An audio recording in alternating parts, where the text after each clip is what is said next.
Welcome to USC Ideas and Actions, the official University of Southern California podcast. Shows are webcast live on Facebook from Studio 1A in the USC Annenberg School for Communication and Journalism. So Mark, we've known each other now for just a little over 2 years.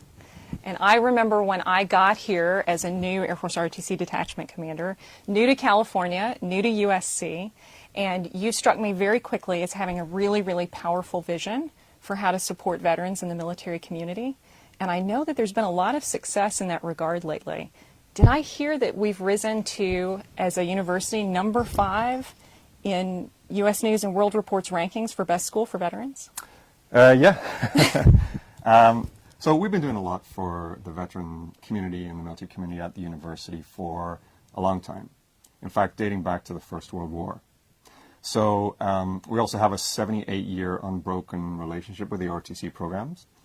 But more recently, we've been doing a lot for the post-9/11 veterans on campus, really trying to work on the campus climate, military friendly, and to make it an environment where our student veterans can succeed. And it's nice when publications like the U.S. News and World Reports or the Military Times Best for Vets rankings recognize us.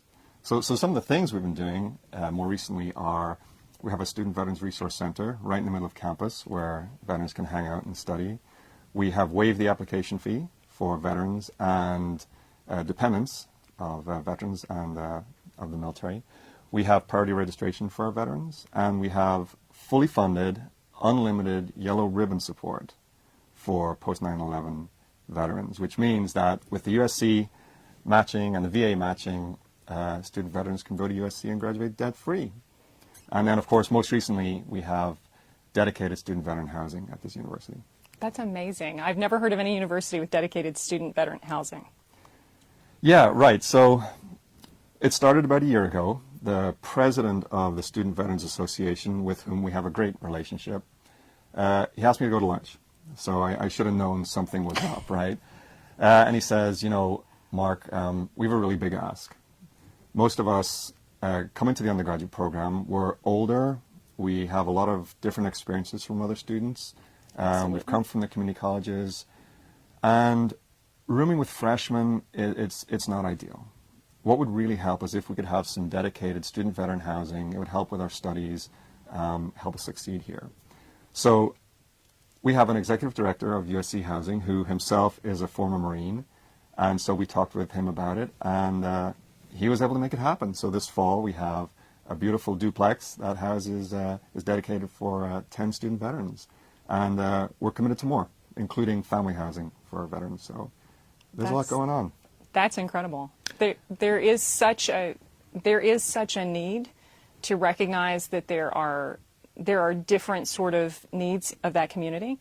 I will tell you, we as a household, actually the Nelson household, really love the MBV program. My husband is enrolled right now in the Masters of Business for Veterans, and I think that the model there is fantastic and something that other universities should emulate. What can you tell us about the origins of the MBV program? Right, so there's a lot of leadership skills, competencies, and talents gained through service.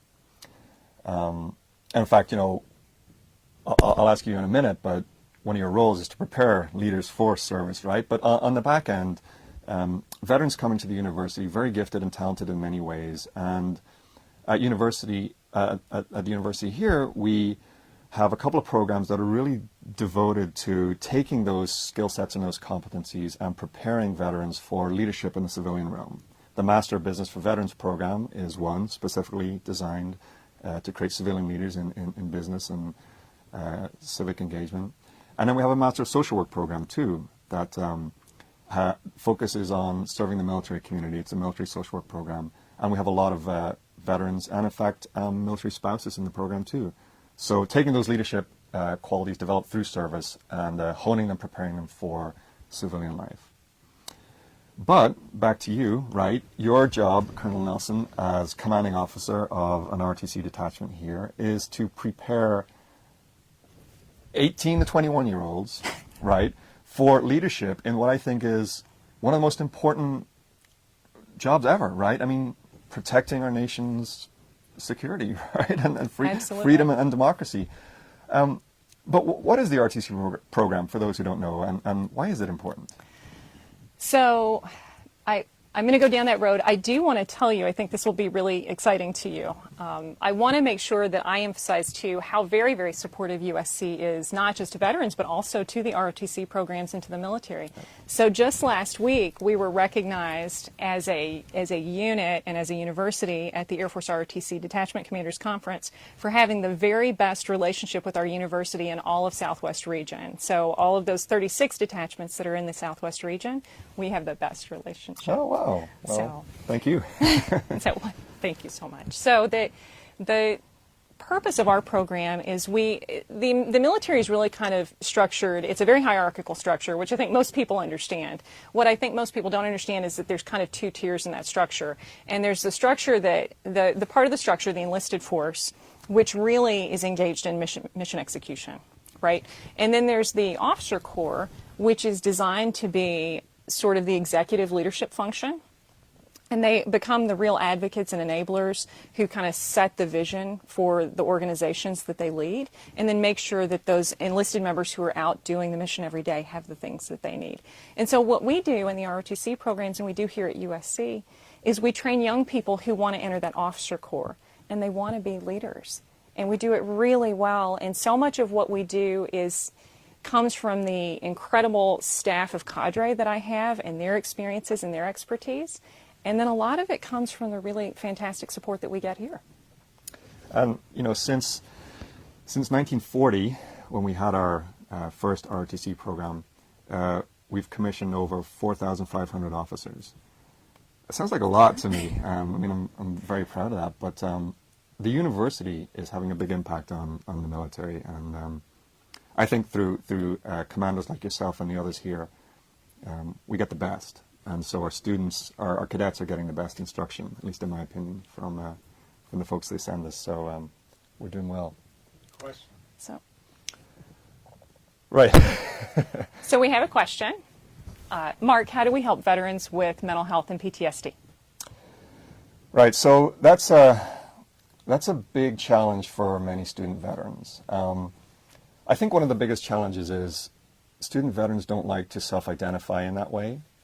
And so we have a very robust student counseling center, which sometimes the veterans don't like to visit, right?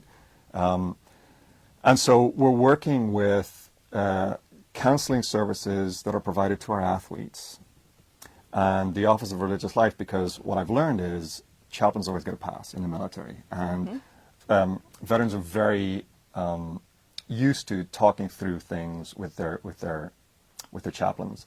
But when we have the chaplains program, and we have some psychological services delivered to athletes which are focusing on performance, right? Really optimizing how you do your best at this university. And that's what veterans are coming from, right?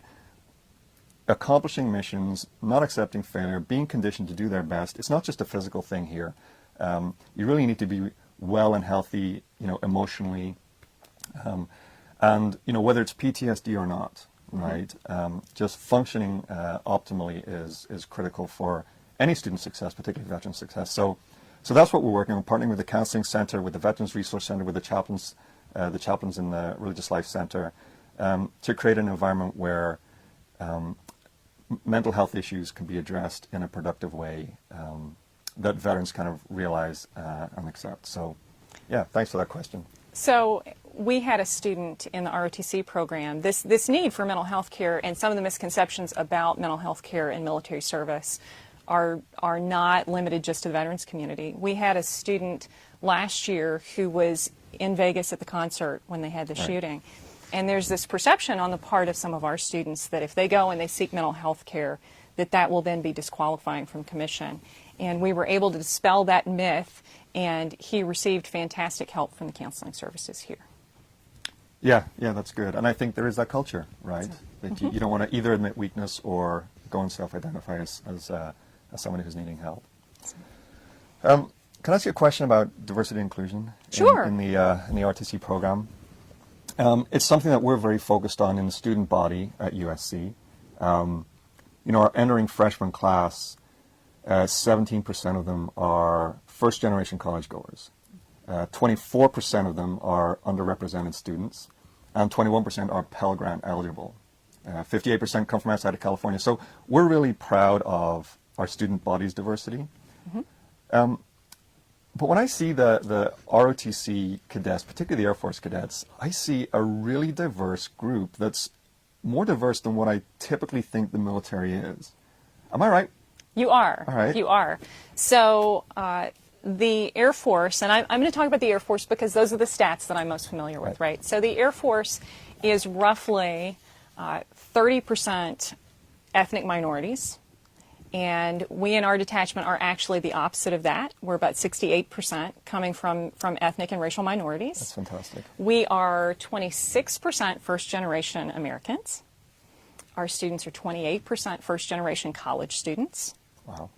And then another way that we're contributing significantly to diversity in the officer corps is the Air Force tends to run in the 19 to 20% range of female in the officer corps. And we have 31% of our students who will enter the officer corps that are female right now. And that's really exciting to me because that statistic nationally has held in the Air Force for as long as I've been an Air Force officer, which is almost 20 years now. And so for us to be contributing so actively to not just maintaining the status quo, but then elevating the gender diversity in the Air Force Officer Corps is really exciting. Right, and that's fantastic. I mean, it's really great. You know, just you look across the cadets and you see this diverse force that's quite representative, I think, of our nation, even more so. And they're going to be the next leaders. So, congratulations. I know a lot of that's due to your leadership and those of your predecessors in the RTC program here. But we have three. So we have all three RTC programs at this university: the Naval RTC, the Air Force RTC, and the Army RTC. And we have 3 commanding officers, 1 for each, and 2 of them are women. And that's pretty unusual, right? I mean, I am told that in the history of USC that's pretty significant. And on top of that, the dean that oversees our programs is also a woman. Right. And so she's very excited about that. And I have felt very empowered and very supported as a female leader here, and that's been really exciting. There are other ways that I feel like our program has really been well supported. You know, you talked a little bit about the fact that we're able to train people to be leaders for the Air Force. And we do a really fantastic job of that. But I will tell you there are things that we're able to do uniquely here because of the support that we get that is not necessarily common at detachments nationally. We've had really strong support from USC to do some innovative things like take our students, recently we took our students on a trip to Washington, D.C. Yeah. This was my whole sophomore class. That's a really pivotal point. Right. It's important for them at that point to really get engaged. We got to take them to the Capitol, and Congress was in session and taking a vote. They were taking a vote on hurricane relief in preparation for Hurricane Michael. We were able to take them to the White House. We were able to take them the things that were most important to me, we were able to take them to see the Constitution that they will support and defend. They will swear an oath to that. We were able to take them to Arlington to see the cost of war. And this was an incredibly life-changing experience for these students. One of those students had never been on an airplane and had never stayed in a hotel. Wow. So imagine going from again, we've talked about diversity and inclusion. I have students who are coming from all walks of life. To go from not having done those things to being able to get this exclusive access and to see all these things as part of the program. And that was really based on the generosity of a donor who was a World War II veteran who came out and enriched us with his experience, right? So, and that was Mr. Joseph. I remember that, yeah. So Awesome, yeah. And we continue to have opportunities to innovate here. It looks like, and it's not formal yet, Uh-oh. but always risk when we talk about things that aren't formalized yet. It looks like there's an opportunity that we're going to be able to engage in a research partnership when it comes to flying training with our Air Education and Training Command, and that's really exciting stuff. And so, we can't express enough how much we appreciate all of that. And then the last thing I would say about all that is there are the opportunities that we give as an Air Force to the students. There are the opportunities that that you have facilitated for our students through your support. But just generally speaking, the campus life here is so incredibly enriching. I mean, we commissioned a young man in May that had 1 year of Air Force ROTC training because his background was so impressive already with all of the leadership and research opportunities that he had had here just as part of the campus life of USC, that I didn't have to teach him how to be a leader. My team really just had to teach him how to be a member of the Air Force because USC had laid the foundation for his leadership capability already. And I think, you touched on it already, but I've often wondered about the difference between, say, a student going to the Air Force Academy, right, or coming to a civilian university to get their training for military leadership, and both have, pros, but I think, as you said, being part of a big, diverse university in the middle of one of the most important cities in the world can give you a different perspective and a different kind of training experience, leadership experience. So, absolutely. So at both institutions, USC and the Air Force Academy, the students are getting a world-class education. There's no doubt about that. When they go to the Air Force Academy, they have the benefit of the fact that everyone around them is doing the exact same thing that they are, right? And so they have that fundamentally supportive military culture. What they get when they come to a university like USC, some of the pluses to coming and doing their officer training here is, number one, again, our culture looks a lot more diverse on this campus than it does at the service academies. And that's something that the military as a whole, the DoD, is trying to get after. But right now, we can offer some of that experience here. The other thing is my students have to get themselves out of bed. There's no morning formation every day. My students have to get themselves out of bed. Many of them have jobs. I have a student who took the fitness test this morning who had worked an overnight shift last night. And then she came in and she did her sit-ups and her push-ups and her mile-and-a-half run. And I was like, you worked all night? I'm ashamed of myself.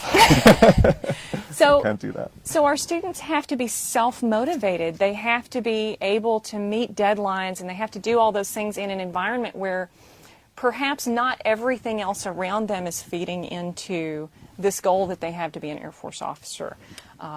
Many students in Air Force ROTC across the nation will already, maybe they're prior enlisted and they're veterans themselves and they have families and children already. They have to balance all these responsibilities between school and work and training, and they do it beautifully. And so they enter the Air Force as officers already with all of those life skills built up. So there's another program I know that you guys are launching. I got the fantastic board that tells me what did we forget to talk about? The queue. So talk to me a little bit about With Your Shield, because I've met the young man that's working that with you, but I had not learned about this program yet, so I'm really excited to hear what it is. Right. So we're always looking to do more for the student veteran community, really because they've served their country, right? And it's our opportunity to give back, and we want to do it in the right ways, in the best ways. And we're starting a program at USC called With Your Shield, and it's really focused around transitioning out of the military and into civilian life. It's a big deal, right? I didn't serve, but from those who I've talked to who've served, and you'll experience it one day, right? You gotta leave behind your military identity and move into a civilian realm that may not recognize all the great things that you've done, or may not even have the same ideals that you have. And so this program is a 3-week residential program. It's split out over a couple of months, for the veteran who's either recently separated or about to separate and their families. Because transition is hard for the veteran, but it's also hard on the family too, right? It is. Right. I mean, right? Your husband is recently separated, and yes, he's home all the time, right? So, he does a lot of Lego sorting. All right. Well, so this program, it looks at things like the family dynamic, the new family dynamic, budgeting and financing for, the civilian world. What is the veteran's new identity going to be, and then what's corporate structure, right? Mm-hmm. I mean, very different from the structure that you're in. And then it also sets them up with a robust professional network for getting jobs. And the young man who's in charge of it is a retired Navy SEAL, and he's doing a fantastic job. And it's going to start in January, and it will be initially offered to Naval Special Warfare personnel and to Gold Star families. But we're really excited about it. Again, that was a gift from a donor who's very interested in just, a business entrepreneur in our community who's very interested in, having the best people work in business to make the country stronger. And, you'd naturally look to the military to find those kind of future leaders. I will say that I love the name of it, right? With Your Shield. You'll know this, but the helmet, the body armor, the boots, those things protect the warrior. Mm-hmm. The shield protects not only the warrior, but also those on his or her right or his or her left. And so that's why they call it With Your Shield, because it's about, the family, right? It's not just about the veteran, it's about the family. So we're very excited about it. We'll keep you posted on how it goes. And yeah, I mean, I don't know what that is. I got that. Yeah, I got that. So just on the theme of transition, our School of Social Work has a center for innovation and research on veteran and military families. And they've been looking at challenges facing veterans who are transitioning in some of the major cities, including Los Angeles, which has the largest number of transitioning veterans in any county in the United States. But they've been looking at how governments and nonprofits can work collaboratively with each other and with universities to address some of the challenges, whether it's homelessness or finding a job or dealing with some physical medical issues or mental health issues. Family dynamics are very important, and so they produce some policy briefs on how children are impacted through being part of families where there have been multiple deployments. Children move around schools far too frequently in military families, and so what does that do to them, right? I mean, they're very, very resilient, but they also have some challenges. So the social work school does research in that space, and they started their own journal of behavioral health and military behavioral health, which puts some of this important research out there that we can take advantage of and just help do a better job for our veterans. So that actually hits really close to home, because right now we're going through that process of talking through, I've got a 9-year-old and an 11-year-old. Good luck. And my boys are not shy about saying, they've gone to 4 schools in about 4 years. And so we're actively going through that process where, mom guilt is a thing, right? And so take your normal mom guilt and now multiply that by sort of dragging them all over the country and from place to place. And so there's a lot of value in what you're researching, and I know I personally even appreciate hearing about that. Right. So about 4 years ago, we started a pre-college summer program scholarship for children of veteran and military families. So it's typically high school juniors who are looking to go to universities, but they come here for a month, and it's completely free, completely paid for. They take 3 units of elective credit in any number of programs from business, engineering, the arts, pre-health, and these 3 units of elective credit they can take to whatever university they go. But just in meeting some of these students, a lot of them, their parents are kind of in mid-transition, right? They've packed up their bags, they're in the garage somewhere, they come here, and then a month later they're going to go back to a different home, sometimes a different base, sometimes a different country. And so it's been very enriching for me to meet those students, but just, struck with how courageous they are, how resilient they are, managing the challenges of finding friends, leaving friends, having to make new friends, fit in, all with their parents maybe not around all the time, right, because of deployment. So Yeah. And then, Oh, go ahead. well, I was going to talk about our prior enlisted veterans, Okay. unless you wanted to. No, I was just going to say I've been really blessed to get to sit on that board for 2 years in a row now Yeah, and you look at helped- some of those yeah, right. scholarship packages, and the caliber of the young people that are applying to that program is very, very impressive.